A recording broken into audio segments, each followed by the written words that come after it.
देवेंद्र फडणवीसांनी आज जयंत पाटलांवर चांगलीच टोलेबाजी केल्याचं पाहायला मिळालं। विधानसभेमध्ये झालेल्या लक्षवेधीवेळी एका मुद्द्यावरून फडणवीसांनी टोला लगावला। तुम्ही माझंही ऐकत नाही आणि अजितदादांचंही ऐकत नाही असं फडणवीसांनी म्हटलंय। तुम्ही चुकीच्या वेळी चुकीच्या ठिकाणी राहता असं देखील फडणवीस म्हणाले।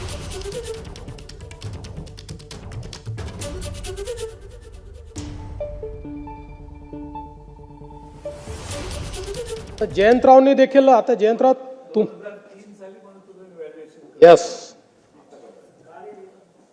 तुमचा प्रॉब्लेमच तो आहे की तुम्ही जयंतराव तुमचा प्रॉब्लेम तुम्ही चुकीच्या वेळी चुकीच्या ठिकाणी राहता आणि चुकीच्या गोष्टी सांगता। योग्य गोष्टी योग्य लोकांसोबत योग्य वेळी सांगितल्या तर त्या कार्यान्वित होतात। हा तुम्ही दादांचं ऐकत नाही तुमचा प्रॉब्लेम आहे आणि माझं ऐकत नाही प्रॉब्लेम आहे।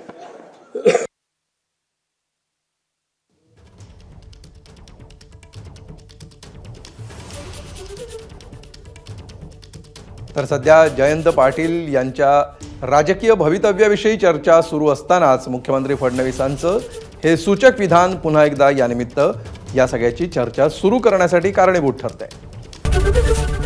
एबीपी माझा, उघडा डोळे बघा नीट।